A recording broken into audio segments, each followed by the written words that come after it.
അസ്സലാമു അലൈക്കും വറഹ്മത്തുള്ളാഹി. ബിസ്മില്ലാ വൽഹംദുലില്ലാ. അഷ്ഹദു അല്ലാ ഇലാഹ ഇല്ലല്ലാഹ് വ അഷ്ഹദു അന്ന മുഹമ്മദർ റസൂലുള്ളാഹ്. അല്ലാഹുമ്മ സ്വല്ലി അലാ സയ്യിദിനാ മുഹമ്മദിൻ വ അലാ ആലി സയ്യിദിനാ മുഹമ്മദ്. അമ്മാ ബഅദു ഫഅഊദു ബില്ലാഹി മിനശ് ശൈത്വാനിർ റജീം. ബിസ്മില്ലാഹിർ റഹ്മാനിർ റഹീം. ഖുദ് മിൻ അംവാലിഹിം സദഖത്തൻ തുത്ഹിറുഹും വ തുസക്കീഹിം ബിഹാ വസല്ലി അലൈഹിം ഇന്ന സ്വലാത്തക സകനുൽ ലഹും വല്ലാഹു സമീഉൻ അലീം. സദഖല്ലാഹുൽ അലീം. വേദിയെ ധന്യമാക്കിയ സുന്നി സംഘടനകളുടെ നേതാക്കളെ, പ്രിയപ്പെട്ട സുഹൃത്തുക്കളെ, സംഘടനാ സക്കാത്ത് ബിദഈകളുടെ ദുർന്യായങ്ങൾ എന്ന ആശയത്തിലാണ് ഏതാനും ചില കാര്യങ്ങൾ നിങ്ങളുമായി പങ്കുവെക്കുന്നത്. ഇസ്ലാമിലെ പുണ്യകർമ്മങ്ങൾ രണ്ട് തരത്തിലുണ്ട്. ഒന്ന്, മുത്ലഖായ പ്രത്യേക ഉപാധിയോ രീതിയോ നിഷ്കർഷിക്കപ്പെടാത്ത പുണ്യകർമ്മങ്ങളുണ്ട്. ഉദാഹരണത്തിന് ഈ പ്രഭാഷണം തന്നെ ഇതൊരു പുണ്യകർമ്മമാണ്. ഇതിന് പ്രത്യേക രൂപമോ രീതിയോ ഭാഷയോ നിർവഹിക്കുന്ന ആൾക്ക് എന്തെങ്കിലും നിബന്ധനകളോ ഒന്നുമില്ല. സതുപദേശം പറഞ്ഞുകൊണ്ടുള്ള ഏത് ഭാഷയിലും ഏത് ദിവസത്തിലും ഏത് സമയത്തിലും ആർക്കും ചെയ്യാവുന്ന പൊതുവിലുള്ളൊരു പുണ്യകർമ്മമാണ്. രണ്ടാമത്തെ ഒരു ഇനം പ്രത്യേക രൂപവും രീതിയുള്ള ഇബാദത്ത്. അതിന് വേണമെങ്കിൽ മുഖയ്യദ് എന്ന് പറയാം. അതിൻ്റെ ഉദാഹരണമാണ് ജുമാ ഖുത്ബ. അതൊരു സാധാരണ പ്രസംഗമല്ല. അത് നിർവഹിക്കുന്നതിന് പ്രത്യേക സമയമുണ്ട്, രീതിയുണ്ട്, ഭാഷയുണ്ട്. നിർവഹിക്കുന്ന ആൾക്ക് പ്രത്യേക നിബന്ധനകളുണ്ട്. അത് ആ രീതിയിൽ തന്നെ നിർവഹിക്കപ്പെടണം. ഇതുപോലെ ഉപാധിയില്ലാത്ത ഇബാദത്തിൻ്റെ മറ്റൊരു ഉദാഹരണമാണ് സുന്നത്തായ ദാനധർമ്മങ്ങൾ, സ്വതക്കകൾ. അത് ഇന്ന രീതിയിലേ ഇന്ന രൂപത്തിലേ ചെയ്യാവൂ എന്നില്ല. നമ്മൾ റിലീഫ് നടത്താറുണ്ട്. അതുപോലുള്ള പരിപാടിയിൽ ആടിന് വേണമെങ്കിൽ കൊടുക്കുക, പോത്തിന് വേണമെങ്കിൽ കൊടുക്കുക, അരി കൊടുക്കുക, കൂട്ടായി കൊടുക്കുക, ഒറ്റക്ക് കൊടുക്കുക. അതിന് പ്രത്യേക നിബന്ധന വെച്ചിട്ടില്ല. എന്നാൽ ആ കൂട്ടത്തിൽ മുഖയ്യദായ പ്രത്യേക ഉപാധിയുള്ള ഇബാദത്തിൻ്റെ മറ്റൊരു ഉദാഹരണമാണ് നിർബന്ധമായ സ്വതക്ക അല്ലെങ്കിൽ സക്കാത്ത് എന്ന് പറയുന്നത്. അത് അള്ളാഹുവും റസൂലും ഏത് ക്രമത്തിൽ കൊടുക്കാനാണോ കൽപ്പിച്ചത് ആ രീതിയിൽ തന്നെ കൊടുക്കണം. കൊടുക്കാൻ ഏത് സമ്പത്തിനെയാണോ നിർണയിച്ചത് അതിന് തന്നെ കൊടുക്കണം. അളവ് എത്രയാണോ ആ അളവ് കുറയാതെ കൊടുക്കണം. ആർക്കാണോ കൊടുക്കേണ്ടത് അവർക്ക് തന്നെ കൊടുക്കണം. ഏത് രീതിയിലാണോ കൊടുക്കേണ്ടത് ആ രീതിയിൽ തന്നെ കൊടുക്കണം. അപ്പോൾ മാത്രമേ അതൊരു ഇബാദത്തായി പരിഗണിക്കപ്പെടുകയുള്ളൂ. ഈ ആശയമാണ് ഇതുവരെ സംക്ഷിപ്തമായി നിങ്ങളുടെ മുമ്പിൽ എൻ്റെ മുൻ പ്രഭാഷകൻ അവതരിപ്പിച്ചിട്ടുള്ളത്. എന്നാൽ ഈ ഇബാദത്ത് എന്ന് പറയുന്ന ഒരു പ്രത്യേകമായ ആരാധനാകർമ്മം എന്നിടത്ത് നിന്ന് സക്കാത്തിനെ മാറ്റിയിട്ട് ഒരു ദാരിദ്ര്യ നിർമ്മാർജ്ജന പദ്ധതി അല്ലെങ്കിൽ ഒരു സംഘടന സാമ്പത്തിക ആശയം എന്ന രീതിയിലേക്ക് സക്കാത്തിനെ ചുരുട്ടിക്കെട്ടുകയാണ് ജമാഅത്തെ ഇസ്ലാമി, മുജാഹിദ് പോലുള്ള പ്രസ്ഥാനങ്ങൾ ചെയ്തിട്ടുള്ളത്. അതിനവർ ന്യായമായി പറയുന്നത് സംഘടനാ സക്കാത്ത് എന്ന ഒരാശയം കൊണ്ടുവരാൻ അവർ ഒന്നാമതായി പറയുന്ന ന്യായം, പരിശുദ്ധ ഖുർആനിൽ അല്ലാഹു സുബ്ഹാനഹു വ തആല ജനങ്ങളോട് സക്കാത്ത് കൊടുക്കാനല്ല പറഞ്ഞത്, അവരിൽ നിന്ന് വാങ്ങിക്കൊടുക്കാനാണ് പറഞ്ഞത്. അതൊരു വലിയ കളവാണ്. ഖുർആനിൽ എത്രയോ ആയത്തിലോ ആത്തുസക്ക എന്ന് പറയുന്നുണ്ട്. ജനങ്ങളോട് തന്നെ സക്കാത്ത് കൊടുക്കാൻ പറയുന്നുണ്ട്. എന്നാൽ നബി സല്ലല്ലാഹു അലൈഹി വസല്ലം തങ്ങളോട് അള്ളാഹു ഒരു കൽപ്പന കൽപ്പിച്ചിട്ടുണ്ട്, ഖുദ് മിൻ അംവാലിഹിം സദഖ. അത് നബി സല്ലല്ലാഹു അലൈഹി വസല്ലം തങ്ങളോട് വാങ്ങാൻ പറഞ്ഞത് അവിടുന്ന് ഭരണാധികാരിയാണ് എന്ന നിലക്കാണ്. അതേപോലെ നബിതങ്ങളുടെ പിൻഗാമികളായ ഭരണാധികാരികൾക്കും അത് വാങ്ങാം. അത് ഏത് സക്കാത്താ വാങ്ങേണ്ടതെന്ന് നേരത്തെ ഇവിടെ വിശദീകരിച്ചു. അത് പ്രത്യക്ഷ ധനത്തിൻ്റെ മുതൽ മാത്രമാണ്, പരോക്ഷമായ മുതലുകളുടെ സക്കാത്തല്ല. അതാണ് ഭരണാധികാരി വാങ്ങേണ്ടത്. എന്നാൽ ഇവിടെ ഇവരുടെ എല്ലാ നേതാക്കളും മുൻകാലത്ത് പറഞ്ഞിട്ടുള്ളത് നബി സല്ലല്ലാഹു അലൈഹി വസല്ലം തങ്ങൾ വാങ്ങിയത് ഭരണാധികാരി എന്ന നിലക്കാണ്, ഖുലഫാഉർ റാഷിദീങ്ങൾ വാങ്ങിയതും ആ നിലക്കാണ്. എന്നാൽ ആ സ്ഥാനത്തേക്ക് ഭരണാധികാരികളുടെ പദവിയിലേക്ക് സംഘടനയെ കൊണ്ടുവരിക എന്നതാണ് പുത്തനാശയക്കാർ ഇവിടെ കാണിച്ച ഏറ്റവും വലിയ ഒരബദ്ധം. അതിനുവേണ്ടി അവർ ഈ ന്യായങ്ങളാണ് ഉദ്ധരിച്ചു പോരുന്നത്. ഇവരുടെ തന്നെ ഗ്രന്ഥങ്ങൾ നമ്മൾ പരിശോധിച്ചാൽ കാണാൻ പറ്റും, ഇവരുടെ നേതാക്കൾ നേരത്തെ ഈ ആശയത്തെക്കുറിച്ച് പറഞ്ഞത് ഭരണാധികാരികളാണ് സക്കാത്ത് വാങ്ങേണ്ടത് എന്നാണ്. ഉദാഹരണത്തിന് ഇവരുടെ വലിയ നേതാവായ അമാനി മൗലവിയുടെ ഖുർആൻ വ്യാഖ്യാനത്തിൽ അദ്ദേഹം പറയുന്നത്, നബിയോടുള്ള ഈ കൽപ്പന അവരുടെ സ്വത്തുക്കളിൽ നിന്നും ധർമ്മം അഥവാ സക്കാത്ത് വാങ്ങണമെന്ന കൽപ്പന നബി സല്ലല്ലാഹു അലൈഹി വസല്ലം തങ്ങൾക്ക് മാത്രം ബാധകമായതല്ലെന്നും നബി സല്ലല്ലാഹു അലൈഹി വസല്ലം തങ്ങളുടെ ശേഷം അതതു കാലത്തെ അധികാരസ്ഥന്മാർ അത് വസൂലാക്കേണ്ടതാണെന്നും എല്ലാവരുടെ സ്വത്തിനും ബാധകമാണ് ഈ നിയമമെന്നും ഇമാം ഇബ്നു ഗസീർ ഇവിടെ ചൂണ്ടിക്കാട്ടിയിട്ടുണ്ട്. ഇവരുടെ അമാനി മൗലവിയുടെ തഫ്സീർ 2-ാം വാല്യം 1354 പേജിൽ കാണാം. അപ്പോൾ അധികാരസ്ഥരായ ഭരണാധികാരികളാണ് ഇത് വാങ്ങേണ്ടത്. ആ ഭരണാധികാരികൾ വാങ്ങേണ്ടതിലേക്ക് ഇവർ സംഘടനയെ കൂട്ടിക്കലർത്തിയിട്ട് ആ സ്ഥാനത്തേക്ക് സംഘടനയെ കൊണ്ടുവരികയാണ്. ഇത് യഥാർത്ഥത്തിൽ ജമാഅത്തെ ഇസ്ലാമിയുടെ മതരാഷ്ട്രവാദത്തിൻ്റെ ഭാഗം കൂടിയാണ്. അവർ പറയുന്നത് പരമാവധി നമ്മൾ ഭരണം നടത്തണം, ആ ഭരണത്തിന് സാധ്യമാകുന്നതൊക്കെ നമ്മൾ ചെയ്യണം എന്നാണ്. അപ്പോൾ അതിൻ്റെ ഭാഗമായി ഇവരൊരു ഭരണാധികാരിയായി അവരോധിച്ച് അവർ തന്നെ ഈ സക്കാത്ത് വാങ്ങാനുള്ള സംവിധാനം ഉണ്ടാക്കി അവരുടെ ആശയം നടപ്പിൽ വരുത്തുകയാണ് ഇവിടെ ചെയ്യുന്നത്. എന്നാൽ ഇവരുടെ നേതാക്കളൊക്കെ ഇതിനു മുമ്പ് പറഞ്ഞതെന്താ? ഇവരുടെ സലഫി പണ്ഡിതനായ നേതാവ് എഴുതുകയാണ്, അദ്ദേഹത്തിൻ്റെ മുഖ്തസറുൽ ഫിഖ്ഹിൽ ഇസ്ലാമി 636 പേജിൽ, കന്നുകാലികൾ, കൃഷി, പഴവർഗ്ഗങ്ങൾ തുടങ്ങിയ പ്രത്യക്ഷ ധനത്തിൻ്റെ സക്കാത്ത് സ്വീകരിക്കാൻ പിരിവുകാരൻ നിയോഗിക്കൽ ഭരണാധികാരിയുടെ മേൽ നിർബന്ധമാണ്. കാരണം ജനങ്ങളിൽ നിന്ന് സക്കാത്തിൻ്റെ ബാധ്യത അറിയാത്തവരും അലസത കാണിക്കുന്നവരും മറന്നുപോകുന്നവരും ഉണ്ടാകും. അപ്പോൾ അത് ഭരണാധികാരി ചെയ്യേണ്ടതാണെന്നാണ് ഇവരെ സലഫി നേതാക്കൾ തന്നെ പറയുന്നത്. അതുപോലെ തന്നെ ഇവരുടെ മറ്റ് നേതാവായ ഷെയ്ഖ് സ്വാലിഹി ഫൗസാൻ ഇവരെപ്പോഴും ഉദ്ധരിക്കുന്ന സലഫി നേതാവാണ്. അദ്ദേഹം പറയുന്നത് നബി സല്ലല്ലാഹു അലൈഹി വസല്ലമയുടെയും ശേഷം ഖലീഫമാരുടെയും പ്രവർത്തനമനുസരിച്ച് കന്നുകാലികൾ, കൃഷി, പഴവർഗ്ഗങ്ങൾ പോലുള്ള പ്രത്യക്ഷ സ്വത്തിൻ്റെ സക്കാത്ത് സ്വീകരിക്കുന്നതിന് സക്കാത്ത് നിർബന്ധമാകുന്ന കാലം അടുക്കുമ്പോൾ പിരിവുകാരൻ നിയോഗിക്കൽ മുസ്ലിങ്ങളുടെ ഇമാമിൻ്റെ മേൽ നിർബന്ധമാകുന്നു. ഇമാം പറഞ്ഞ ഭരണാധികാരി, അവർ മേൽ നിർബന്ധമാകുന്നു. ഇതാണ് അയാളും എഴുതി വെച്ചിട്ടുള്ളത്. ഇത് മുജാഹിദുകൾ തന്നെ പുറത്തിറക്കിയ അൽ ഇസ്ലാഹ് 2015 ജൂലൈ മാസത്തിൽ അവരുദ്ധരിച്ചതാണ്. അപ്പം ഗവൺമെൻറ് വാങ്ങിക്കൊടുക്കേണ്ട സക്കാത്തിൻ്റെ സ്ഥാനത്തേക്ക് ഇവർ സംഘടനയെ കൊണ്ടുവന്ന് ഇസ്ലാമിലില്ലാത്ത ഒരു പുതിയ ആശയം ഇവിടെ നടപ്പിലാക്കാനാണ് ഈ ഞൊണ്ടി ന്യായത്തിലൂടെ ഇവർ ശ്രമിച്ചിട്ടുള്ളത്. ഇനി രണ്ടാമതായി ഇവർ പറയുന്നത് പോലെ ഇത് സംഘടനക്കും ബാധകമാണ് ഈ പറഞ്ഞത് എങ്കിൽ ഭരണാധികാരികൾക്ക് സക്കാത്ത് തരാൻ വിസമ്മതിക്കുന്നിടത്തുനിന്ന് പിടിച്ചു വാങ്ങാൻ അധികാരമുണ്ടല്ലോ, അവർക്കെതിരെ സൈനിക നീക്കം നടത്താൻ അധികാരമുണ്ടല്ലോ. എന്നാൽ ഈ സംഘടനകൾ സക്കാത്ത് തരാത്തവരത്തുനിന്ന് പിടിച്ചു വാങ്ങാൻ പോവോ? അവർക്കതിന് അധികാരമുണ്ടോ? അതും കൂടി ജമാഅത്തെ ഇസ്ലാമി പറയണമല്ലോ. അപ്പം ദുർന്യായങ്ങൾ കൊണ്ടുവന്നുകൊണ്ടാണ് സക്കാത്ത് കമ്മിറ്റികൾ ഇവരുണ്ടാക്കി മുന്നോട്ട് പോകുന്നത്. രണ്ടാമതായി ഇവർ പറയുന്ന ന്യായം എന്താണ്?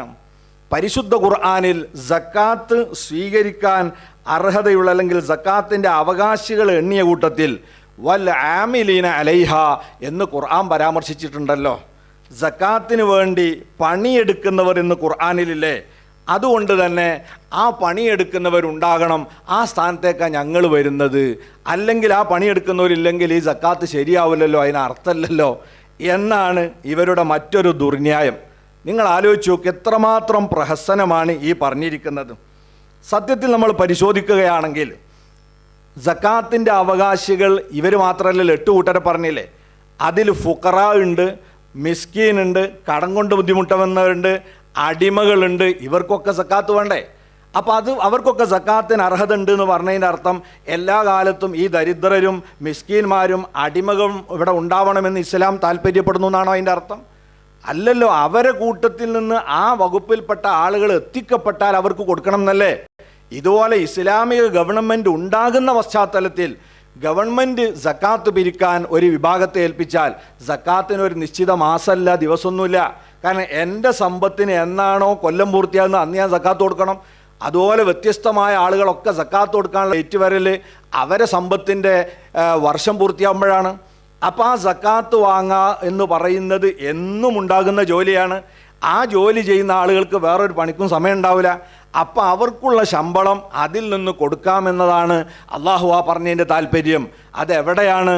ഇമാമിൻ്റെ നേതൃത്വത്തിൽ, ഭരണാധികാരിയുടെ നേതൃത്വത്തിൽ സക്കാത്ത് വാങ്ങാൻ പറ്റിയ സക്കാത്തുണ്ട്, അതിൻ്റെ പിരിവിന് പോകുന്നവർക്കുള്ള ശമ്പളം കൊടുക്കാമെന്നാണ് പറഞ്ഞത്.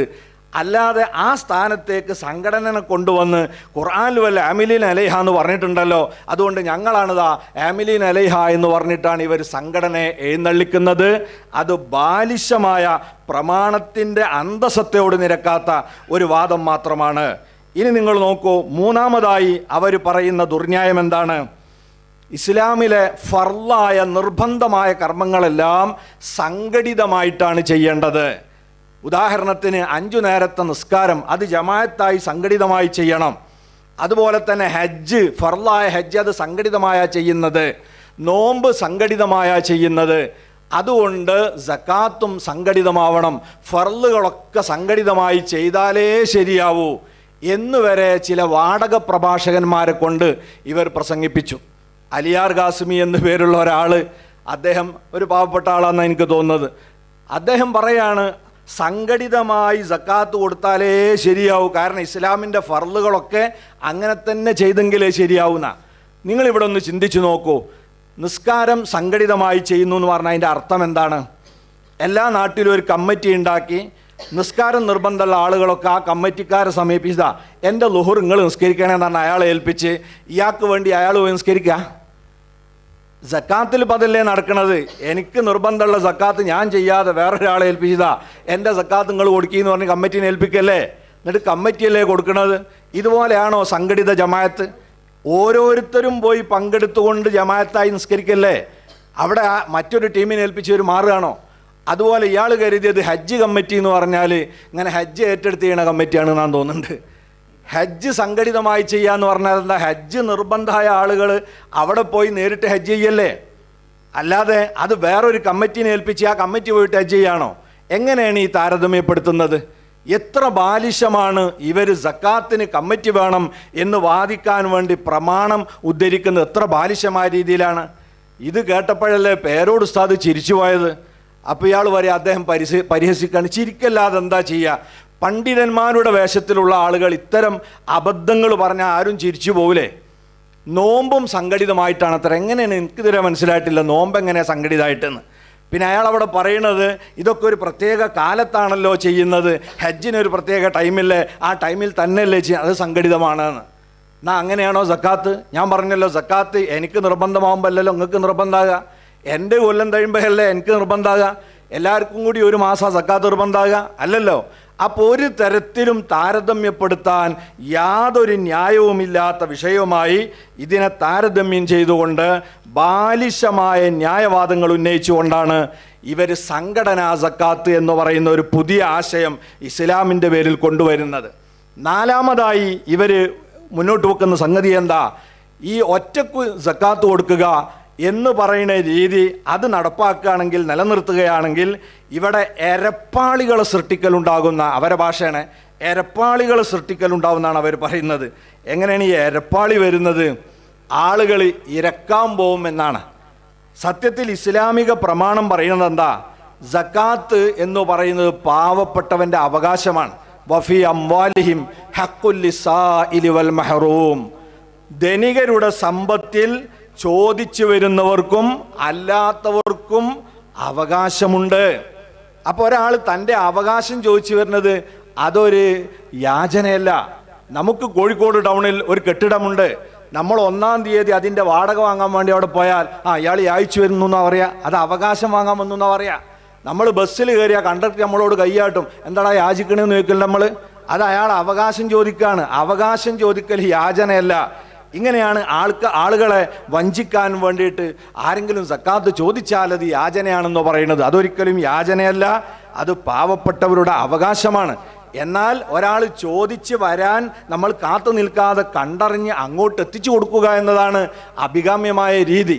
പക്ഷേ സക്കാത്തിന് കൊടുക്കൽ നിർബന്ധമായ ആളുകൾക്ക് അവകാശികൾ ആരൊക്കെയാണെന്ന് പൂർണ്ണമായി അറിഞ്ഞുകൊള്ളണമെന്നില്ല. ഇനി നമ്മളെ ശ്രദ്ധയിൽ പെടാത്ത ആളുകളുണ്ടാവും. അങ്ങനത്തെ ആളുകൾക്ക് ചോദിച്ചു വരാനും അവകാശമുണ്ട്. അപ്പോൾ ചോദിച്ചു വരിക എന്ന് പറഞ്ഞത് അത് പാടില്ലാത്തതും അതുകൊണ്ട് ശേഖരിച്ച് സംഘടനയുടെ കീഴിൽ ചെയ്യണമെന്ന് പറയുന്നതും ഇസ്ലാമുമായി ബന്ധമുള്ള ന്യായമല്ല. ഇനി അതിലേറെ രസകരം എന്താണ്, ഈ സക്കാത്ത് ചോദിച്ച ഒരാൾ നമ്മളെ വീട്ടിൽ വരിക എന്ന് പറഞ്ഞാൽ അയാൾ അവകാശം ചോദിച്ചു ഒറ്റയ്ക്ക് വരികയാണ്. ഞങ്ങളുടെ നാട്ടിൽ ഒരിക്കൽ ഒരു സംഘം ആളുകൾ ഇങ്ങനെ ചിരിച്ചുകൊണ്ട് ഒരു കടയിലേക്ക് വന്നു. അങ്ങനെ അവർ കുറേ കാര്യങ്ങളൊക്കെ അവതരിപ്പിച്ചിട്ട് പറഞ്ഞു, ഞങ്ങളിപ്പോൾ വന്നിട്ടുള്ളത് സക്കാത്തിൻ്റെ സംഘടിതമായ സമഗ്രമായ ശേഖരണ വിതരണത്തിൻ്റെ ഭാഗമായിട്ടാണ്. അതുകൊണ്ട് നിങ്ങളുടെ സക്കാത്ത് അത് അതിൻ്റേതായ രീതിയിൽ വിടണമെങ്കിൽ നിങ്ങൾ ആ സക്കാത്ത് ഞങ്ങളെ ഏൽപ്പിക്കണം. ഇപ്പം വളരെ ദയനീയമാണ് മുസ്ലിം സമുദായത്തിൻ്റെ അവസ്ഥ. ഓരോരുത്തരിങ്ങനെ പല സ്ഥലത്തും നിന്ന് മുതലാളിമാരുടെ മുമ്പിൽ കൈനീട്ടി യാചിച്ചുകൊണ്ട് ഇങ്ങനെ നിൽക്കുകയാണ്. അത് പരിതാപകരമാണ്. അതുകൊണ്ട് നിങ്ങളെ സക്കാത്ത് ഞങ്ങളെ കയ്യിൽ തരണമെന്ന് പറഞ്ഞപ്പം ആ സുഹൃത്ത് ഒരൊറ്റ ചിരി അങ്ങ് വെച്ചു കൊടുത്തു. അപ്പോൾ ഇവർ ചോദിച്ചു, നിങ്ങളെന്തിനാ ചിരിച്ചതെന്ന്. അദ്ദേഹം പറഞ്ഞു, നിങ്ങൾ പറഞ്ഞത് വൈരുദ്ധ്യമാണല്ലോ. നിങ്ങളിപ്പോൾ പറഞ്ഞത് നിങ്ങൾ ഈ സക്കാത്തിൻ്റെ ശേഖരണ വിതരണത്തിന് ഇറങ്ങിയത് എന്തിനാ? യാചന ഒഴിവാക്കാനാ. എൻ്റെ അടുത്ത് ഒറ്റപ്പെട്ട ആളുകൾ ഇങ്ങനെ സക്കാത്ത് ചോദിച്ച് വരലുണ്ട്. എന്നാൽ നിങ്ങളിപ്പോൾ എന്താ ചെയ്തത്? കൂട്ടയാചനല്ലേ. നിങ്ങളെല്ലാവരും കൂടി വന്നിട്ടാണ് യാചിക്കണത് സക്കാത്ത്. മറ്റതൊരു സാധു എൻ്റെ അടുത്ത് വന്ന് ആരും അറിയാതെ ഞാൻ കൊടുക്കലുണ്ട്. നിങ്ങളെല്ലാവരും കൂടെ വന്ന് യാചിക്കണത് കണ്ടിട്ട് ഞാൻ തിരിച്ചു പോയതാന്ന് പറഞ്ഞ് അങ്ങനെ അവർ തിരിച്ചു പോകണം അത്ര ചെയ്തത്. ഇതല്ലേ സത്യത്തിൽ നടക്കുന്നത്? അപ്പോൾ ഇത് യാചനയാണ് എന്ന് പറഞ്ഞിട്ടാണ് ഇവർ സക്കാത്ത് കമ്മിറ്റിക്ക് തന്നെ സക്കാത്ത് ഏൽപ്പിക്കണമെന്ന് പറയുന്ന മറ്റൊരു ന്യായം. ഇതുപോലെ തന്നെ കമ്മിറ്റി വക്കീലാണെന്നാണ് ഇല്യാസ് മൗലവി പറയുന്നത്. കമ്മിറ്റി പറഞ്ഞ വക്കീൽ തന്നെയാണെന്ന്. അതിനെന്താ അയാൾ ന്യായം പറയാണ്. ഫുഖഹാവ് പറഞ്ഞല്ലോ, ഷർത്തുൽ വക്കീൽ തഅയീനുഹു. വക്കീൽ ആരായിരിക്കണം? ഒരു നിർണിത വ്യക്തിയായിരിക്കണം. ഒരു നിശ്ചിത വ്യക്തിയാണ് നമുക്ക് വക്കീലാക്കാൻ പറ്റുള്ളൂ.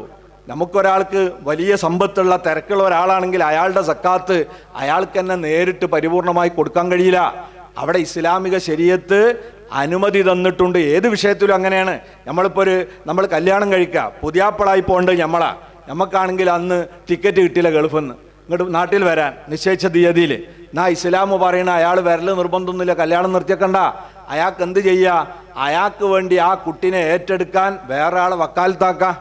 ഇതുപോലെ വിവാഹം ചെയ്തു കൊടുക്കേണ്ട വലിയ രക്ഷിതാവിനും അയാളുടെ ഈ ഉത്തരവാദിത്തം വേറെ ആളെ വക്കാലത്താക്കാം. ഇതേപോലെ സക്കാത്ത് കൊടുക്കൽ നിർബന്ധമുള്ള ഒരാൾക്ക് അയാളുടെ തിരക്ക് കാരണം ഒരു വ്യക്തിയെ അയാൾക്ക് വക്കാലത്താക്കാം. ആ വ്യക്തിയെ ആക്കുന്നിടത്ത് അമുസ്ലിങ്ങളോ കുട്ടികളോ ആണെങ്കിൽ പോലും ആക്കാം. പക്ഷെ അവിടെ ഒരു നിബന്ധന ഉണ്ട്. എന്താ? വക്കീലാക്കുന്ന ആള് അയാൾക്ക് നിർണയിച്ചു കൊടുക്കണം. എന്താ? ഇന്ന ആൾക്ക് കൊടുക്കണമെന്ന് പറഞ്ഞിട്ട് ഒരു അമുസ്ലിമിൻ്റെ അടുത്ത് കൊടുക്കുക, ഒരു കുട്ടിൻ്റെ അടുത്ത് കൊടുക്കുക, അതിന് പോലും വിരോധമല്ല. അത് ഇസ്ലാം നൽകുന്ന ഒരു ഇളവാണ്.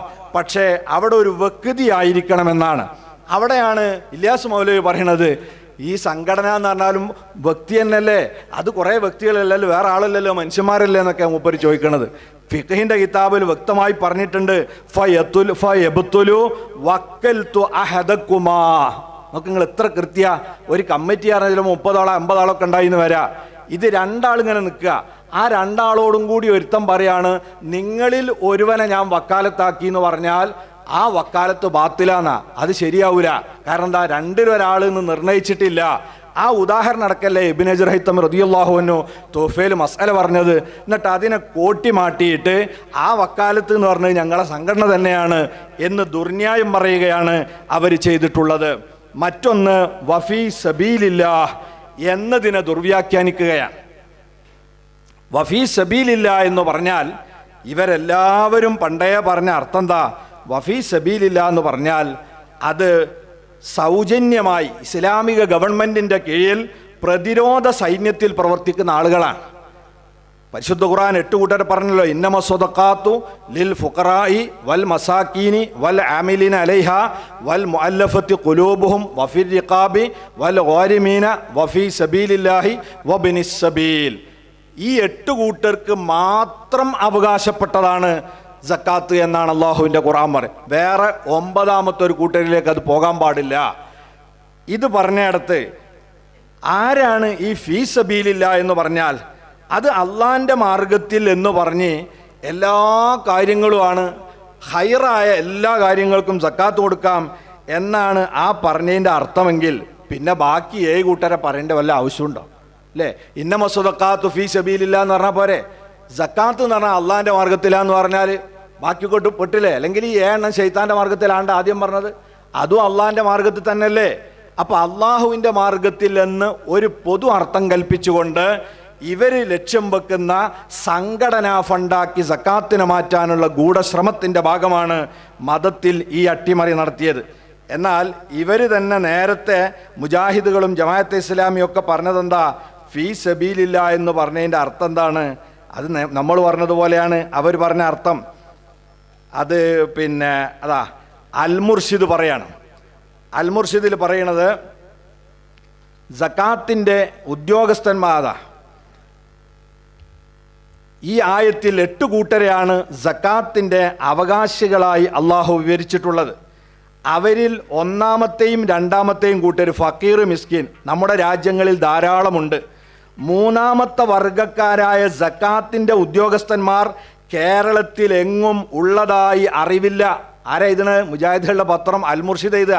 അന്ന് ഈ സംവിധാനം ഇവിടെ അല്ലല്ലോ, ഇത് പുത്തനാശയാണ്. അപ്പോൾ അവർ ആദ്യകാലത്ത് പറയണത് പിന്നെ ഇതിൻ്റെ മേൽ പണിയെടുക്കുന്ന എന്ന് പറഞ്ഞിപ്പോൾ ആമിലിങ്ങളാ ഞങ്ങൾ പറഞ്ഞ വന്നല്ലോ, അങ്ങനത്തെ ഒരു ടീം ഇവിടെ ഇല്ല. പിന്നെ പറയാ 4ാമത്തെ തരക്കാരായ പൊതുവിശ്വാസികൾ നമ്മുടെ നാട്ടിൽ ധാരാളമുണ്ട്. 5ാമത്തെ ഇനമായ അടിമകൾ നമ്മുടെ നാട്ടിൽ ഇല്ലാത്തതിനാൽ അവരുടെ ഓഹരി മറ്റുള്ളവരിലേക്ക് നീക്കേണ്ടതാണ്. 6ാമത്തെ ഇനമായ ഫീ സബീലില്ലാഹി എന്നതിന് മുഫസ്സിരീങ്ങൾ ഭൂരിപക്ഷവും മതാഭിവൃദ്ധിക്ക് വേണ്ടി പോരാടുന്ന യോദ്ധാക്കൾ എന്നാണ് വ്യാഖ്യാനം കൊടുത്തിട്ടുള്ളത്. കണ്ടങ്ങൾ? അപ്പോൾ ഗവൺമെൻറ്റിൻ്റെ കീഴിലാണല്ലോ യോദ്ധാക്കൾ ഉണ്ടാകുക. ആ ഗവൺമെൻറ്റിൻ്റെ കീഴിൽ ഇസ്ലാമിക രാഷ്ട്രത്തിൻ്റെ സംരക്ഷണത്തിന് വേണ്ടി ധർമ്മസമരത്തിൽ ഏർപ്പെടുന്ന ആളുകൾക്ക് അവർ സമ്പന്നരാണെങ്കിലും സക്കാത്തിൻ്റെ വിഹിതം ഉണ്ട്. ഇതാണ് ഇസ്ലാമിൻ്റെ നിയമം. എന്നാൽ ആ നിയമത്തെ പിന്നീട് 1950കളിൽ KNM രൂപീകരിച്ചതിന് ശേഷം അവരെന്ത് ചെയ്തു? സക്കാത്ത് തട്ടിപ്പറിക്കാൻ വേണ്ടിയിട്ട് അവർ പിന്നീട് അട്ടിമറി നടത്തി. എന്നിട്ട് അതിൻ്റെ കൂട്ടത്തിൽ ആ മുജാഹിദീങ്ങൾ ആരായ യോദ്ധാക്കൾ അത് ഞങ്ങൾ KNMകാരാണ് എന്ന് പറഞ്ഞുകൊണ്ടാണ് പിന്നെ രംഗത്ത് വന്നത്. നോക്കൂ നിങ്ങൾ, അൽമനാർ 1953 പുസ്തകം 4 പേജ് 2 എഴുതുന്നത് ഇങ്ങനെയാണ്: ഖുർആനും സുന്നത്തും അറബി സാഹിത്യവും പ്രചരിപ്പിക്കുന്നതിനും അന്ധവിശ്വാസങ്ങളും അനാചാരങ്ങളും ദൂരീകരിക്കുന്നതിനുമായി സ്ഥാപിതമായി പ്രശസ്തമാം വണ്ണം വളർന്നു വരുന്ന ഒരു സംഘമാണ് കേരള നദ്വത്തുൽ മുജാഹിദീൻ. അതിനാൽ സക്കാത്തിൻ്റെ ഫണ്ടിൽ മുജാഹിദുകൾക്കുള്ള വിഹിതവും മറ്റ് സംഭാവനകളും നൽകി ഈ പരിപാവനമായ മാസത്തിൽ സംഘത്തെ സഹായിക്കണമേ എന്ന് എല്ലാ സഹോദരന്മാരോടും പ്രത്യേകം അഭ്യർത്ഥിക്കുന്നു. ഇപ്പം ആരായി ഫീ സബീലില്ല എന്ന് പറഞ്ഞ മുജാഹിദീങ്ങൾ? അത് KNMകാരാണ്. അതുകൊണ്ട് നിങ്ങളെ സക്കാത്തിൻ്റെ വലിയൊരു വിഹിതം നൽകി ഞങ്ങളെ സഹായിക്കണേ അവരെ മുഖപത്രത്തിൽ ആവശ്യപ്പെടുകയാണ്. അപ്പം ഇവരെ കയ്യിൽ നമ്മൾ സക്കാത്ത് കൊടുത്താൽ ഇത് എവിടേക്കാ പോകുക? പാർട്ടി ഫണ്ടായിട്ടാ പോകുക. സക്കാത്ത് അള്ളാഹു കൽപ്പിച്ച അമലാണെന്ന് വിശ്വസിക്കുന്ന സക്കാത്ത് ദായകർ നന്നായി ആലോചിക്കണം. ഇവരുടെ 3-4 ഓട്ടോറിക്ഷ കാട്ടി ഇവർ ഫോട്ടോ എടുത്ത് പ്രദർശിപ്പിക്കും. അപ്പം നമ്മൾ കരുതും ഇത് വലിയ സേവനാണ് എന്ന്. എന്നാൽ നിങ്ങൾക്കറിയോ, ഒറ്റക്ക് സക്കാത്ത് കൊടുത്ത് വീടുണ്ടാക്കി കൊടുത്തവർ, മകളെ കെട്ടിച്ചവർ, ജീവിതോപാധി നൽകിയവരൊക്കെ 10,000 ആളുകളുണ്ട്. അവർ സംഘടിതരല്ലാത്തതുകൊണ്ട് ഒരു ഫോട്ടോ പ്രദർശിപ്പിക്കുന്നില്ല. എത്ര ആളുകൾക്ക് അങ്ങനെ ഒറ്റക്കൊറ്റക്ക് സക്കാത്ത് കൊടുത്ത് അവരെ ഒരു ലക്ഷ്യത്തിലേക്ക് എത്തിച്ചവരുണ്ട്. ഇത് സംഘടിതമായി ചെയ്തിട്ട് അത് പ്രദർശിപ്പിച്ച് വീണ്ടും അത് ഫണ്ടാക്കി മാറ്റുന്ന കുതന്ത്രമാണ് നമ്മൾ കണ്ടുകൊണ്ടിരിക്കുന്നത്. ഇനി കേട്ടോളൂ നിങ്ങൾ, ഉമർ മൗലവി ഫീ സബീലില്ലാഹിനെ വിശദീകരിച്ചത് എങ്ങനെ കേട്ടോളൂ. അയാൾ പറയാ, ഉമർ മൗലവി, പുണ്യമാസങ്ങളിൽ നിങ്ങളുടെ ദാനധർമ്മങ്ങളിൽ ഒരംശം സബീലിന് നൽകുക. ഫക്കീർ, മിസ്കീന്, ഗാരിബീൻ, ഫീ സബീലില്ല എന്നീ നിലക്കെല്ലാം സബീലിന് സക്കാത്തിന് അവകാശമുണ്ട്. മാഷാ അല്ലാഹ്. 8 കൂട്ടരിൽ 4 ആർക്കാ അവകാശം? ഈ സബീലിന്. ആ വാറോലാണ് ഈ സാധനം, ഈ സബീൽ എന്ന് പറഞ്ഞത്. ഈ സബീൽ ഇതാ ഒരു ചോദ്യമുണ്ട്, ഒരു കത്ത്. ആരുടെ കത്താ? NM കാരശ്ശേരിൻ്റെ കത്താ ഉമർ മൗലവിക്ക്. അയാളോട് പറയാം, മൗലവി നിങ്ങൾക്ക് ഇങ്ങനെ സൗജന്യമായിട്ട് അയച്ചു തരുന്നത് ഞാൻ വായിക്കലുണ്ട്, പക്ഷേ നിങ്ങളാ ഭാഷയൊക്കെ ഒന്ന് നന്നാക്കിയിടോന്നൊക്കെ ചോദിച്ചിട്ട് ആ കത്ത് അതിന് ഇയാളെ മറുപടി കേട്ടോളൂ നിങ്ങൾ. സുന്നികൾക്കെതിരായ തൂലികാ സമരം ഒഴിവാക്കാൻ വിചാരിക്കുന്നില്ല. എൻ്റെ ഖബറിലേക്കുള്ള ദൂരം കുറഞ്ഞു വരുന്നു. അതുകൊണ്ട് കഴിയുന്നിടത്തോളം നോക്കുക തന്നെ. സുന്നികൾ മഹാ അപകടകാരികളാണ്. സുന്നികളുടെ കാര്യം മഹാപോക്കു തന്നെ. നരകത്തിൻ്റെ നടുവിലേക്ക്. ഷഹാദത്ത് കലിമയുടെ അർത്ഥം ശരിക്ക് ചൊല്ലി മനസ്സിലാക്കി ഇസ്ലാമിലേക്ക് വരീൻ സുന്നികളെ. അസ്ലിമോ തസ്ലിമോ, നിങ്ങൾ മുസ്ലിമാകാ എങ്കിൽ രക്ഷപ്പെടും. അങ്ങനെ ഇവിടുത്തെ അടിസ്ഥാന വർഗമായ സുന്നി വിഭാഗത്തെ മൊത്തം മുശിരിക്കും കാഫിറും ആക്കുന്ന ഈ മാസികക്കാണ് മൗലവി 4 നിലക്ക് സക്കാത്തിന് അവകാശമുണ്ട് എന്ന് പറയുന്നത്. സെൽസബീൽ 1973 ആഗസ്റ്റ് മാസത്തിൽ. ഇതാണ് ഇവർ ഫീ സബീലില്ലാഹിനെ കാണിച്ച ദുർവ്യാഖ്യാനം. അങ്ങനെ സക്കാത്തിൻ്റെ സമ്പത്ത് കൊള്ള ചെയ്യാൻ വേണ്ടി മതത്തിൻ്റെ നിയമങ്ങൾ അങ്ങോട്ട് അട്ടിമറിക്കാൻ. ഇനി ജമാഅത്തെ ഇസ്ലാമിയുടെ നേരത്തെ അവിടെ ഒരുപാട് കാണിച്ചു. മുജാഹിദിൻ്റെ റേഡിയോ ഉണ്ട്, അതിന് സക്കാത്തതാ അവർ വേണം. എൻ്റെ സക്കാത്ത് സ്വതക്കയിൽ നിന്ന് ഒരു വിഹിതം റേഡിയോ ഇസ്ലാമിന് സക്കാത്താണ്. അപ്പം ഈ ടീമിൻ്റെ കയ്യിൽ നമ്മൾ സക്കാത്ത് കൊടുത്താൽ ഇത് എവിടുക്ക പോകുക എന്നുള്ള അറിയണ്ടേ. അല്ലാഹു തആല ഇന്നമ എന്ന കലിമത്ത് ഉപയോഗിച്ച് മാത്രം എന്നർത്ഥം വരുന്ന 8 വിഭാഗത്തിൻ്റെ അപ്പുറത്തേക്ക് കൊടുത്തു പോകരുതെന്ന് പറഞ്ഞതിനെ ഇവരിങ്ങോട്ട് വ്യാഖ്യാനിച്ച് ഒരു സംഘടനാ ഫണ്ടാക്കി മാറ്റുമ്പോൾ ഇവരുടെ ഓട്ടോറിക്ഷ അവിടെയുള്ള ഒരു 4 പൊരൻ്റെയും ചിത്രം കണ്ടുകൊണ്ട് സമ്പന്നരെ നമ്മളതിൽ അകപ്പെട്ടു പോകരുത്. പിന്നെ ഇവർ പറയണത് എന്താ? അൽബയാൻ എന്ന സമസ്തയുടെ പത്രത്തിൽ മുമ്പ് എന്ത് വന്നിട്ടുണ്ട്? പി എ അബ്ദുള്ള മുസ്ലിയാർ നബ്ബറല്ലാഹു മർക്കദ ഇങ്ങനെ സംഘടിതമായ സക്കാത്ത് അതിനു വേണ്ടി ലേഖനം എഴുതിയിട്ടുണ്ട് എന്നതാണ് മറ്റൊരു കുപ്രചരണം. എന്നാൽ സത്യത്തിൽ മഹാനവറുകൾ അങ്ങനെ ഒരു കമ്മിറ്റി ഉണ്ടാക്കി അവർ സക്കാത്ത് ശേഖരിച്ച് ആ കമ്മിറ്റി വിതരണം ചെയ്യുക എന്നതിനെക്കുറിച്ച് എഴുതിയിട്ടില്ല. മറിച്ച് സക്കാത്തിൻ്റെ ദായകരെയും അർഹരെയും പരസ്പരം യോജിപ്പിച്ചു കൊടുക്കാൻ വേണ്ടിയുള്ള ഒരു കൂട്ടായ്മയെ സംബന്ധിച്ചാണ് പറഞ്ഞത്. അതിപ്പോഴും നമ്മൾ ഉലമാക്കൾ പറയാറുണ്ട്.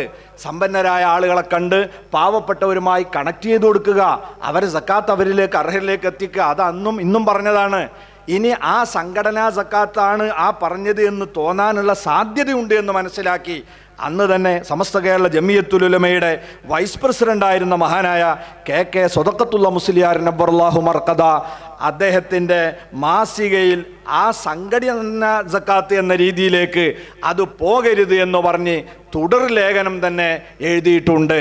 മാത്രമല്ല പി എ ഉസ്താദ് താൻ ഖാദിയായിരുന്ന കാഞ്ഞങ്ങാട്ട് പ്രദേശത്തെ മഹല്ലുകളിലേക്ക് സംഘടനാ സക്കാത്തിനെ എതിർത്തുകൊണ്ട് അത് ശ്രദ്ധിക്കണമെന്ന് പറഞ്ഞുകൊണ്ട് കത്തയച്ചതും നമുക്ക് ചരിത്രത്തിൽ കാണാൻ കഴിയും.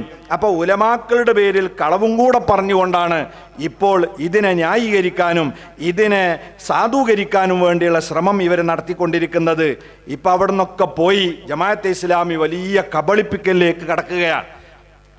സുന്നികൾ ആദരിക്കുന്ന മഹാന്മാരായ നേതാക്കളെ വെച്ചുകൊണ്ട് അവരെ വഞ്ചിച്ചുകൊണ്ട് ചൂഷണം ചെയ്തുകൊണ്ടാണ് ഇപ്പോൾ ഇതാ ഇവർ പലതും നടത്തിക്കൊണ്ടിരിക്കുന്നത്. മഹാന്മാരായ സാദാത്യങ്ങളെ ആദരിക്കലും സയ്യിദന്മാരെ ബഹുമാനിക്കലും അഹ്ലുസുന്നത്തി വൽ ജമാഅത്തിൻ്റെ സ്വഭാവമാണ്. എന്നാൽ ജമാഅത്തെ ഇസ്ലാമിയോ മുജാഹിദോ സയ്യിദന്മാരെ ബഹുമാനിക്കുന്നവരല്ല. ഇപ്പം അവർക്ക് എല്ലാ ഉദ്ഘാടനത്തിനും തങ്ങന്മാരെ തന്നെ കിട്ടണപ്പോൾ പണ്ടോലെ എഴുതിയത് എന്താ? നിങ്ങൾ ഞാൻ പ്രബോധനം 1969 ആഗസ്റ്റ് മാസം പേജ് 5 എഴുതിയത് വായിക്കാം. അതിൽ പറയണത് ഇങ്ങനെയാണ്: മുഹമ്മദ് നബിക്ക് പുരുഷ സന്താനം ഒന്നും ജീവിച്ചിരിക്കുകയുണ്ടായിട്ടില്ല, അതിനാൽ അവിടത്തേക്ക് പിന്മുറക്കാർ ഇല്ലായിരുന്നു. ആസിബിന് വായിലിൻ്റെ വാദാണിത്.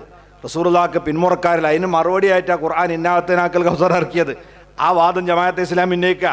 എന്നിട്ട് പറയാം, ഇസ്ലാമിക നിയമമനുസരിച്ച് പുരുഷ സന്തതികളുടെ പരമ്പര മാത്രമേ പിന്മുറക്കാരാവൂ. റസൂലുള്ളാഹിന്റെ പ്രത്യേകത അംഗീകരിക്കാത്തതുകൊണ്ടാണ് ആ വാദം ഉന്നയിച്ചത്. ആകയാൽ പഴയ അറേബ്യൻ ജാഹിലിയത്തിൻ്റെ നഗ്നമായ ചിഹ്നമാണ് അഹ്ലുബൈത്തിലും തങ്ങന്മാരിലുമുള്ള വിശ്വാസം. ഈ വിശ്വാസം എത്രയും വേഗം തുരത്തപ്പെടുന്നുവോ അത്രയും സമുദായത്തിലെ ഉച്ചനീചത്വം അവസാനിക്കും.